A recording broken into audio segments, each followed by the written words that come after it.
Hello, I'm Don McMahon, and I'm an assistant professor at Washington State University. And today I'm in the Assistive Technology Research and Development Lab, and we're going to look at some built-in accessibility features on your iPads. So there are over 1 million apps out there on the Apple iPad store, but the absolute coolest app from my point of view is built right into your device for everybody. It's called Settings. And we are going to check out what's available for accessibility features right from the beginning here in our Settings app. So first here, if you can see what I'm seeing here on the screen, this is what we see with Settings. There are all of these options here along the left-hand side. And if you select General here, like I have, and you've got lots of options, but look for Accessibility. And that is where we are going to be able to do some really great things for our students. So first off, our selection of accessibility features are some vision related ones. Our first one is called VoiceOver. And you turn on VoiceOver. VoiceOver on. Settings. Lens. Alert. Cancel. VoiceOver off. As you may have noticed, it immediately starts talking and reading and explaining what's happening on the screen. VoiceOver is designed for people with some fairly significant vision impairments or who are completely blind. And what I found for many people who have vision impairments, they can get used to listening to text at a much higher rate than I can listen to it and process it. So I'm going to move my little slider for the speaking rate more towards Mr. Turtle than Mr. Rabbit because I can't pay attention that fast. But some other important things for you to be aware of, let's say you're working with a student who uses Braille, a lot of new Braille readers will actually have a Bluetooth connection or be able to connect directly to an iPad. So be aware that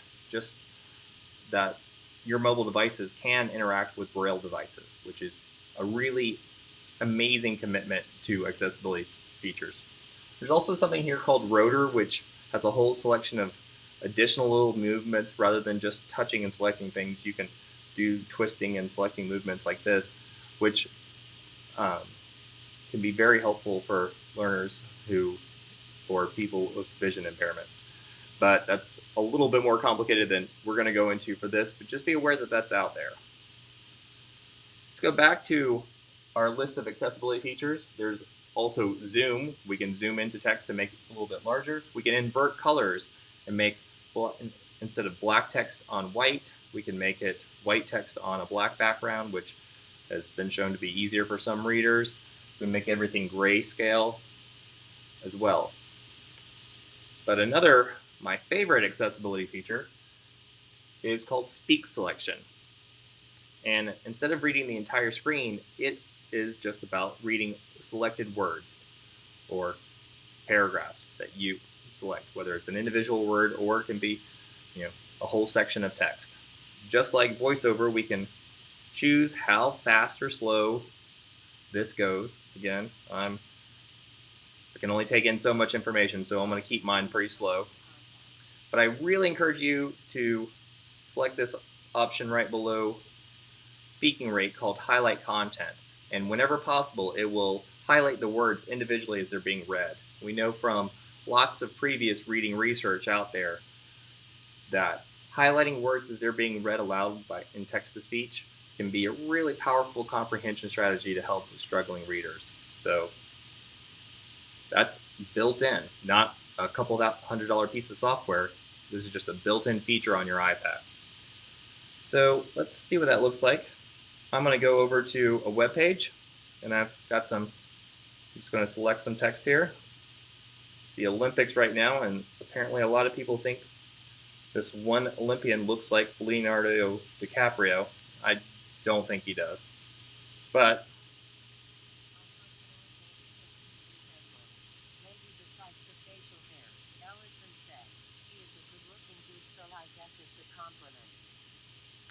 so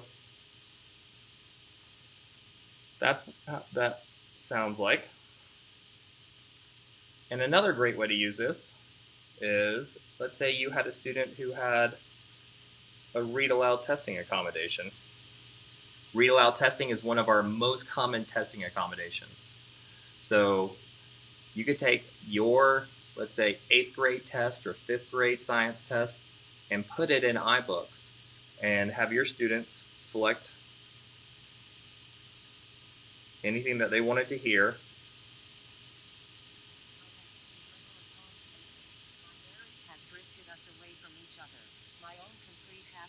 And now it's reading the words and highlighting each word as it's being read aloud.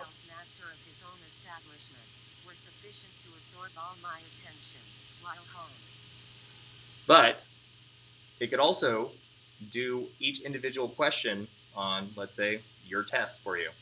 And so instead of you reading your test aloud to a group of 8 students who have read aloud testing accommodations, you could read just or they could listen to question 2 as many times as they needed to process question 2, while maybe another student is able to go ahead and move on to question 3 and take the test at their own pace. Or they could do something like an advanced test taking strategy by going and skipping a question that's really hard and moving on to something that's a little bit easier. And we teach that strategy to other students, but for our students with read aloud testing accommodations, they don't get that opportunity as often because we generally do read aloud testing in a group of 3 to 8 students, and everyone kind of goes along takes the test at the same pace as the teacher reading it. It also doesn't give them much time to just listen to a question and have some uninterrupted time to kind of process it and work through the question. So I'm a big fan for read aloud testing accommodations of using text to speech and allowing students to move at their own pace. One of the first things that people frequently are concerned about, though, with this idea is how do I make sure that my students stay on the test that I want them to hear and not go off and go play Angry Birds or go off on the internet. And so the last accessibility feature that I want to highlight right now is called guided access. So I just scroll down through the accessibility features. It's kind of here at the bottom, guided access. Now I have mine turned on. You set a little passcode. My passcode is 1234. You will need to pick something harder because your students will figure out 1234. But for me right now, it's working pretty well. At least I can remember it. But I can go over to pretty much any app that's on my iPad. I'm going to go back to iBooks, and I'm going to press the home button really quickly 3 times. And guided access has started. And if I want to turn it off, I just put in my passcode, and that's what it looks like. I can choose to turn on or off certain parts of the screen. So let's say if there was a menu up here at the top that I didn't want my students to have access to, or settings or something, I can actually gray out part of the screen and prevent my students from getting to a different app. This comes in handy for many special education teachers who are working with students with complex communication needs. So this is an app called Verbally. And I might want my student to, let's say for a certain period of time in class, only be using their device as a communication tool. I press the home button 3 times to turn on guided access. And now guided access has started. If I need to turn it off, I can do that passcode. And let's say in this case, I didn't want my student to be able to use the settings app, the settings here. So I'm going to draw a little gray box around settings. And as you can see, it's kind of grayed out here. And now my student can't go to anything. They can't change the settings on this, and they can't go to anything else. If I go try to play Angry Birds, I get a message, guided access is now started, and I have to put in the passcode to go to anything else. But you can use guided access in your classroom. Let's say you're doing a station teaching lesson and you want to make sure that when your students rotate to that table at the back of the room to use the iPads to do a certain math app, that they don't go play Angry Birds or Pokemon Go or anything else. That way, if you have guided access on, you can be sure that they're exactly where they need to be, which is one less thing that you have to worry about as a teacher or a parent. So that's how we can use some of these accessibility features that are built into our device. There are some other ones for hearing and closed captioning and other ones that you can also check out, and some accessibility features for assistive touch. There's also switch support. So if you have a student with limited mobility or fine motor, they can use a switch to select certain things as well. So just be aware of that. And that's here in interaction control.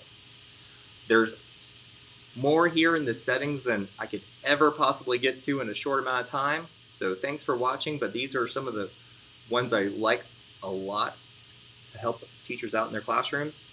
And stay tuned for some of our other videos from the Assistive Technology Research and Development Lab here at WSU. We're going to look at ways that we can use restrictions to turn on or off certain parts of the iPad, because sometimes that can be helpful.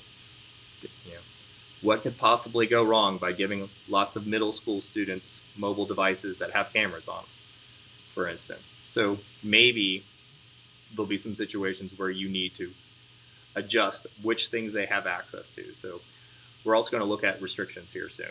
All right, thank you for joining us.